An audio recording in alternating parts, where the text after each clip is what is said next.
Hello à tous, 6 mois qu'on a lancé notre compte Insta et toujours pas un format long sur YouTube, il était temps d'y remédier pour répondre à toutes les questions qu'on reçoit de manière récurrente depuis tout ce temps. Donc j'ai compilé les questions qui revenaient le plus souvent, j'ai pris quelques notes en me disant que les réponses pourraient intéresser tout le monde. J'ai 2 grands chapitres, toutes les questions en lien avec la progression aux échecs et en deuxième partie, rapidement vous présenter tous les projets qu'on a en tête avec l'atelier des échecs parce qu'on vient de créer notre entreprise et on lance en septembre notre club d'échecs en ligne, donc restez bien jusqu'à la fin si ça vous intéresse. Première question, ça fait 6 mois que je joue aux échecs et je suis toujours bloqué entre 500 et 600 Elo. Est-ce que vous auriez des ouvertures à me conseiller? Alors pas du tout. Je pense que jusqu'à 600, 800 ou même 1000 Elo, respecter simplement les principes de l'ouverture, à savoir prendre le centre, déplacer ses pièces vers le centre, sortir ses pièces, faire le rock, etc. Ça suffit largement au niveau de la théorie, il n'y a pas besoin de s'embêter avec des ouvertures à connaître, etc.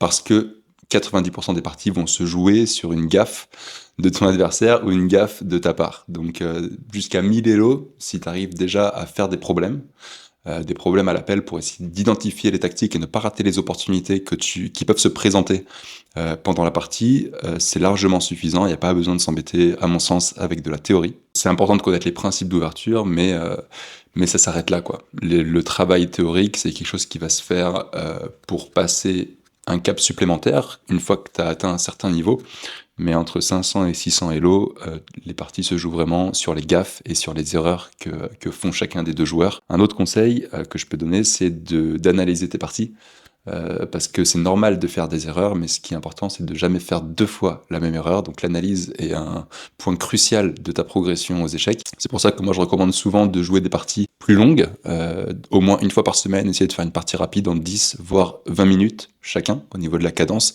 pas faire que du blitz et que du boulette, parce que en boulette on travaille le réflexe, mais on travaille pas vraiment son fond de jeu autant qu'on travaille le fond de jeu en partie longue. Pareil, si t'as l'opportunité d'aller faire des tournois dans la vraie vie, c'est quelque chose qui te fera énormément progresser. Qui se cache derrière ce compte? Alors, on est Alex et Mathilde, on est frères et sœurs. On a été formés tous les deux dans un club. On a tous les deux joué en compétition. On a chaque année fait les championnats de France jeunes. On a plus ou moins côtoyé le haut niveau dans les catégories jeunes aux échecs. Après, on a décidé de se consacrer aux études et à la carrière. On n'avait pas le niveau suffisant pour envisager une carrière dans les échecs ou je ne sais quoi. C'est resté un sport, une passion qu'on a pratiquée en parallèle de nos études et que moi j'ai continué à pratiquer longtemps jusqu'à il y a quelques années quand on a déménagé à Clermont-Ferrand. Moi j'ai arrêté de prendre une licence. Ça fait 6 mois qu'on a lancé ce compte Instagram et qu'on partage toutes les connaissances théoriques qu'on a accumulées pendant toutes ces années. Deuxième question, est-ce qu'il vaut mieux beaucoup jouer ou apprendre de la théorie pour progresser? Donc j'ai à moitié répondu à la question précédente. Il faut jouer à fond et analyser ses parties. Est-ce que les problèmes servent vraiment à quelque chose? Alors oui, sans hésiter, ça sert énormément, ça va aider à aller plus vite dans les parties, à identifier immédiatement les patterns, les schémas, les tactiques qui peuvent se présenter. Il faut faire des problèmes de manière régulière, il faut en faire tous les jours, idéalement, pour pouvoir être efficace en partie et pas rater ces opportunités tactiques. Parce que bon, les thèmes tactiques, ils se comptent grosso modo sur les doigts d'une main. Ce sera toujours, même quand on arrive à un niveau très élevé, on parlera toujours de clouage, de fourchette, d'enfilade, de déviation, d'élimination du défenseur, de choses comme ça. Donc parfois c'est plusieurs thèmes tactiques qui viennent s'entremêler et après il faut avoir une certaine puissance de calcul pour être en mesure de bien calculer si ça se déroule sur 2, 3, 4, 5, 6, voire plus de coups. Mais faire des problèmes, c'est vraiment hyper important. Quelle est votre ouverture préférée et pourquoi? Alors à titre personnel, j'affectionne particulièrement les gambits depuis quelques temps. J'ai jamais trop étudié ça, ni jamais trop joué ça dans ma pratique en tant que joueur de club. J'ai eu un enseignement plutôt classique, conventionnel. On m'a appris à jouer les grandes lignes, on m'a appris à jouer des siciliennes ouvertes, on m'a appris à jouer des italiennes. On m'a pas trop appris à jouer des ouvertures qui sortent des sentiers battus, mais je trouve que les gambits à niveau amateur, c'est hyper intéressant, c'est hyper riche, ça amène des positions très dynamiques. Un gambit, c'est le fait de sacrifier un pion dans l'ouverture pour avoir des compensations au niveau de l'espace et au niveau de l'attaque. Ça nous permet d'avoir de l'attaque et avoir de l'initiative, des positions qui sont ouvertes et qui donnent beaucoup d'opportunités tactiques. Ça permet de surprendre l'adversaire, d'affiner sa vision tactique. C'est des ouvertures qui sont idéales pour progresser. Évidemment, c'est des ouvertures qui ont leurs limites. Vous verrez rarement un grand maître jouer un gambit, mais jusqu'à 2000-2200 Elo, c'est des ouvertures qui sont très efficaces et qui sont parfaites pour progresser. J'apprends des ouvertures, mais je retiens jamais rien. Alors, c'est un problème, faut travailler sa mémoire. Je rebondis sur cette question pour vous représenter un prototype qu'on a fait. Ce petit objet, c'est un carnet de notes. Parce que je ne sais pas si vous savez, mais en compétition, vous avez déjà dû voir, les joueurs notent leur partie sur une feuille de partie. Ça permet d'écrire les parties, et en écrivant, on mémorise, en fait, si vous voulez, l'information. Donc c'est pour ça qu'on a créé ce petit document qui est téléchargeable gratuitement sur notre site. On va bientôt sortir un carnet physique pour noter ces parties. Et en écrivant les coups, vous allez mémoriser plus facilement et retenir plus facilement les ouvertures que vous jouez. Et au-delà de ça, ça va vous permettre de prendre des notes. Je ne sais pas si vous voyez bien comment c'est présenté, mais grosso modo, il y a un espace pour noter les coups et un espace pour prendre des notes. Ça permet de consigner vos erreurs, consigner vos apprentissages. Pour l'instant, c'est un simple carnet à télécharger gratuitement, mais dans quelques mois, il y aura un carnet physique, atelier des échecs, pour vous permettre de noter vos coups, consigner votre apprentissage et progresser, tout simplement. Donc voilà, si tu as des problèmes de mémorisation sur ce que tu apprends, n'hésite pas à écrire et à noter. Tout ça, ça t'aidera énormément, ça t'aidera à prendre les cases, retenir les cases, parce que je vois énormément de gens aussi dans les commentaires ou quand on propose des problèmes, etc., de personnes qui soit se trompent dans les cases, dans les coordonnées, parce que des fois les coordonnées sont pas visibles, soit qui disent dame prend fou, cavalier avance, des choses comme ça. Donc ça démontre que les personnes ne connaissent pas les cases de l'échiquier. Or, c'est hyper important de connaître les cases de l'échiquier, ça permet de mieux visualiser, ça permet de mieux calculer quand on est en partie, de se dire ok, je joue cavalier F6, il joue pion prend F6, je joue fou H6.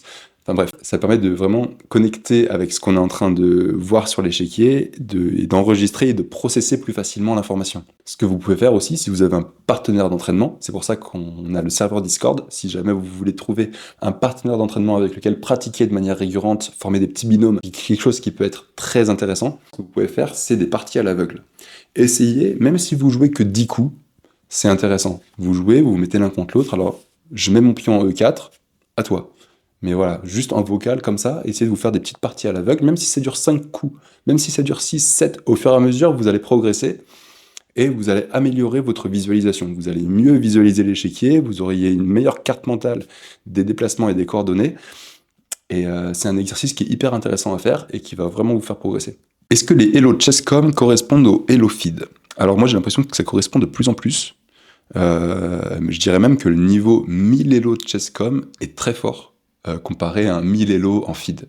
Parce qu'en fait, en feed, on peut pas vraiment avoir un Elo en dessous de 1000, parce qu'on commence à 1000, en fait, si vous voulez. Donc, quelqu'un qui est 1200 Elo sur Chesscom, il va être beaucoup plus fort que quelqu'un qui est 1200 Elo feed, mais à l'autre opposé, quelqu'un qui est 2500 Elo sur Chesscom, il va être beaucoup moins fort que quelqu'un qui est 2500 Elo en feed. Une ouverture efficace pour les noirs. Alors ça c'est hyper difficile à dire, ça va dépendre de chacun, ça va dépendre de ton style de jeu, etc. De manière générale, si tu as un style de jeu plutôt tranquille, que tu n'aimes pas trop subir des attaques rapides, etc., ou lancer toi-même des attaques, j'aurais tendance à t'orienter vers E4, E5, qui est l'ouverture la plus jouée au top niveau, que ce soit à 1000 Elo ou à 2700 Elo, jouer E4, E5 avec les noirs, c'est très bon.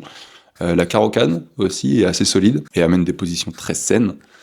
Si tu as envie d'attaquer un petit peu plus et d'avoir des positions un peu plus ouvertes, agressives, etc., peut-être t'orienter vers une sicilienne, mais il y a énormément de théories à connaître. Enfin, il y a énormément de travail à fournir pour bien maîtriser la sicilienne. Moi, j'ai joué ça pendant toute ma vie, je sais ce que je joue encore à l'heure actuelle. Mais il y a beaucoup de possibilités pour les blancs, beaucoup de choses à connaître, etc. Donc c'est pas forcément évident. Mais toutes les ouvertures sont bonnes. Il n'y a pas une ouverture qui est meilleure qu'une autre. Simplement des ouvertures qui vont plus ou moins correspondre à ton style de jeu. Et c'est intéressant de toucher à tout, de regarder un petit peu tout ce qui est possible pour faire ton choix et trouver l'ouverture qui te convient sur le long terme. Sachant que tout est amené à évoluer et c'est pas parce que tu apprends une ouverture une année que l'année suivante tu vas pas pouvoir en changer et apprendre une nouvelle ouverture, quoi. Vous avez combien d'élos? Alors ça c'est une question qu'on nous a énormément posée, donc je vais regarder tout de suite pour vérifier que je dis pas de bêtises. Je vais aller sur mon profil feed, comme ça j'aurai mon elo et le elo de Mathilde. Ah, je suis à 1972, en juin 2024, et Mathilde se situe à 1918, en juin 2024. Donc voilà, moi j'ai un top Elo à 2044. 2044, c'est mon top rating. Et Mathilde, je pense que là, elle est à son top rating. Et ça fait des années qu'on n'a pas joué, parce qu'on nous demande aussi régulièrement si on est dans un club d'échecs. Alors, on n'est pas actuellement dans un club d'échecs, et on n'a pas repris de licence les années précédentes. On a été formés tous les deux au club d'échecs de Sautron, à côté de Nantes, dans les Pays de la Loire. C'est un très bon club. Enfin, en tout cas, à l'époque, c'était un des meilleurs clubs de France, avec des très bons entraîneurs. On a eu la chance d'avoir une super formation très théorique, très cadrée, très efficace. Ensuite, on a déménagé et on a rejoint le club d'échecs de Marseille. Mais voilà, on n'est pas dans un club d'échecs actuellement, mais moi, j'ai pour projet de reprendre en septembre dans un club. Alors, ce sera peut-être dans ma ville actuelle, à Clermont-Ferrand, ou peut-être que je vais rejoindre un autre club, je ne sais pas encore. J'ai également pour projet de créer mon propre club d'échecs en ligne, j'en reparlerai plus tard. Je ne sais pas si c'est possible de faire un club d'échecs en ligne qui soit affilié à la fédération ou pas, mais ça fait partie des projets éventuels. Est-ce que être dans un club d'échecs, ça aide plus? Alors, sans aucun doute, ça aide énormément. Ça permet de pratiquer avec d'autres personnes, se faire des amis aussi, parce que moi, à titre perso, les échecs, ça m'a permis de garder des amitiés de longue date. Mes plus vieux amis, mes amis d'enfance, je les ai gardés grâce aux échecs, parce qu'on a joué aux échecs ensemble dans le même club et qu'on a continué à jouer aux échecs ensemble, que ce soit en ligne ou dans des tournois pendant les vacances scolaires, etc.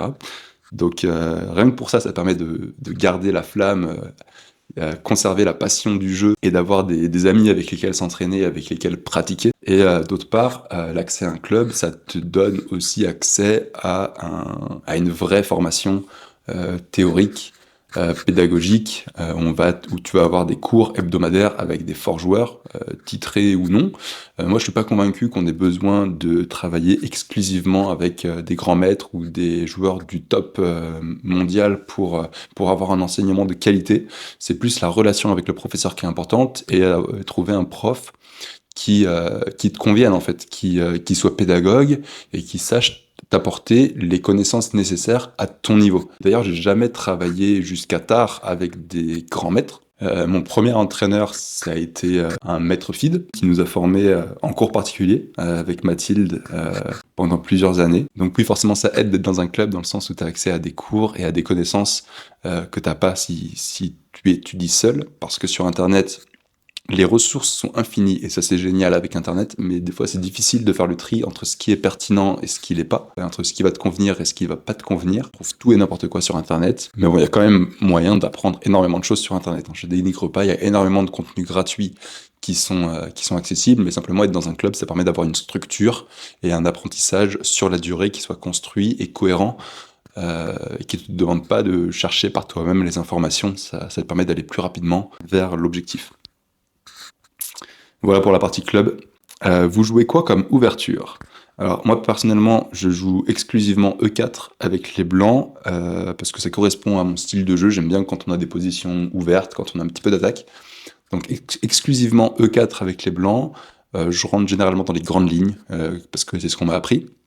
Mais plus récemment, j'ai étudié des gambits que je trouve hyper intéressants, notamment avec Thibaut, que vous verrez sur le club. Et avec les noirs, contre E4, je joue exclusivement à la sicilienne, et contre D4, j'ai longtemps joué la Grunfeld, et plus récemment, je me suis mis à la Benoni, que je trouve une ouverture assez intéressante, même si sur le papier, ça a l'air vraiment pas ouf.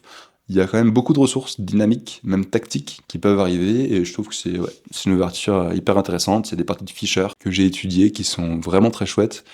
Donc si vous cherchez une ouverture contre D4 avec les noirs, que vous êtes assez avancé en termes de niveau, plus de 1400 je dirais, ça peut être une piste intéressante. Comment travailler le milieu de partie? Alors si on parle de stratégie purement, dans le milieu de partie, il peut se passer plein de trucs. Il y a des décisions stratégiques à prendre, comment on va mettre ses pièces, sur quelles cases on va les mettre, comment on va construire un plan. Un conseil qui m'a fait énormément progresser, c'est qu'il vaut mieux avoir un mauvais plan que pas avoir de plan du tout. Petite parenthèse. Mais du coup, si on parle de stratégie pour travailler tout ça, moi je conseille d'étudier des parties de forts joueurs, de lire des livres. Il y a des livres dans lesquels des parties de forts joueurs sont commentées, et ça permet de voir comment ces joueurs-là placent leurs pièces, comment ils exploitent les faiblesses de l'adversaire. Encore une fois, tout dépend du niveau. Sinon, c'est faire des problèmes pour s'améliorer en tactique parce que jusqu'à un certain niveau, on a tous, moi le premier, d'énormes lacunes tactiques et au niveau du calcul. Donc la tactique, les problèmes, c'est quelque chose qu'il faut travailler tout le temps, de manière continue, pendant des années, et même jusqu'à 2000, 2200, 2300, 2400, même 2500 Elo, on peut continuer à travailler la tactique parce qu'on n'est toujours pas suffisamment bon tactiquement. On n'est pas assez rapide, on n'identifie pas suffisamment rapidement les opportunités, etc. Bon, je suis en train de monter, mais je vois que je m'embourbe un peu, donc je vais appeler Thibaut. Salut, je te dérange pas. Je suis en train de monter une vidéo YouTube. J'ai une question, tu vas me donner ton avis. Comment travailler le milieu de partie? Je pense déjà quand ça dépend le niveau auquel tu parles, mais quand tu commences vraiment à jouer au niveau débutant intermédiaire, la meilleure manière de travailler le milieu de partie, c'est de reprendre ses propres parties en fait et d'analyser. Ok. Donc idéalement avec quelqu'un de plus fort qui t'explique avec des mots quelles auraient été tes erreurs. Et le cas échéant, sinon avec l'ordinateur, mais en général avec l'ordinateur c'est moins efficace, quoi. Ouais, je capte. Il n'y a pas Voilà. pas d'exercice, de Sinon, trucs à t'as faire? pas mal de livres, Des livres, ouais. de livres qui sont utiles aussi. T'as des livres peut-être à conseiller? Moi, le livre que j'aime beaucoup sur le milieu de jeu, mais il faut quand même avoir, je dirais, un niveau, un minimum 1400, 1500 sur chess.com, c'est Comment mûrir son style aux échecs de Silman. Tant qu'on y est, je vais te poser d'autres questions pour voir si on répond la même chose sans se concerter. Ça veut dire que c'est pas trop des conneries. Est-ce que faire des problèmes, c'est vraiment utile? Faire des problèmes, oui, c'est utile. C'est toujours utile d'en faire un peu tous les jours, un peu comme une routine d'entraînement pour un sportif, tu vois. Si tu mets, on va dire, un tennisman, voilà, si tu fais un peu des coups droits tous les jours, ça va être utile. Après, tu deviendras jamais super fort en faisant que des gammes de coups droits. Oui. Donc c'est utile, mais ça doit être un travail de fond qui est agrémenté par d'autres choses, quoi. Ouais, je capte. Ça me suffit. Merci, c'est gentil. Est-ce que le club deviendra payant un jour? Alors, c'est une très bonne question, parce que pour l'instant, on a mis en place un serveur Discord sur lequel tout le monde peut venir de manière gratuite, échanger, discuter et jouer pendant les tournois. Donc moi j'ai été hyper surpris positivement de la dynamique qui s'est créée autour du serveur, c'est-à-dire que les membres ont rapidement pris la parole et se sont appropriés le truc en proposant des séances d'entraînement collectives, de l'entraide. Certains membres plus avancés ont proposé de dispenser des cours gratuitement à des joueurs moins avancés. Donc il y a cette partie gratuite qu'on essaye d'alimenter, qu'on essaye de dynamiser un petit peu, et on est aussi en train de mettre sur pied une offre premium. Donc moi je suis en train de réactiver actuellement mon réseau dans les échecs, notamment Thibaut Dudonion, qui est maître international. Grosso modo, le constat qu'on a eu sur la partie club d'échecs, c'est que les cours particuliers, c'est cher, d'une part, et que les cours collectifs, c'est souvent trop généraliste. Il y a beaucoup de personnes qui ont envie d'apprendre les ouvertures, mais le problème des ouvertures, c'est que c'est un travail qui se fait en coaching individuel. Ou en tout cas, avant Internet, c'était un travail qui devait se faire uniquement en coaching individuel, parce que il n'y a jamais deux personnes qui vont jouer la même ouverture, ça va être spécifique à une personnalité, à un style de jeu.